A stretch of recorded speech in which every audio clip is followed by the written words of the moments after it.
everyone, welcome to Thought for Thursday, and today we're talking about stepping out of our comfort zones and how easy it is not to, but also how good it feels when we do. The reason I started thinking about this was because it's Thanksgiving today. It's made me think about my book and the fact that it was published in the US, and the fact that the publishers in the US who heard me do a talk, I'd never intended on writing a book, had heard me do a talk and then invited me to submit an idea for a book. And I've written about this in the book actually, to say that it was something I think as a child I probably dreamed of and never for a moment imagined that I would ever go on and do anything like this, certainly not in my 40s. And my first job actually in PR, or my second job in PR, I was made redundant, and they said the reason was because I couldn't write.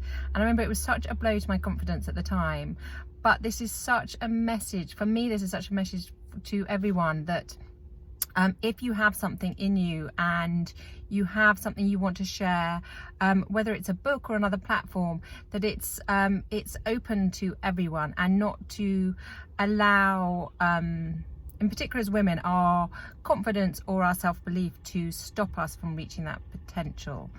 So I really wanted to kind of just talk about that subject today, because I think it's a subject that affects so many mothers in particular, and I think those small steps, and I often talk about small daily steps, can make such a difference.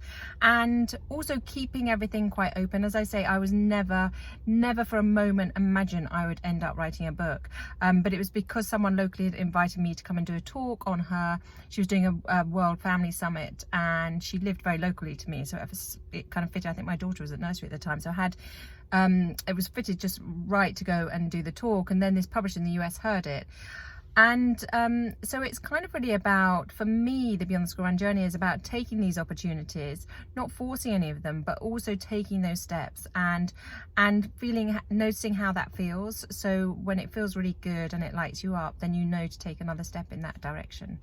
So I hope that served you really well today. I'd love to hear about your experiences of maybe stepping out of your comfort zone, or how it feels possibly not to. And we can talk much more about this in the future on Beyond the School Run and amongst us all, because I think together we can make the greatest difference if we keep encouraging one another and supporting one another. So I look forward to connecting with you again next Thursday. See you soon.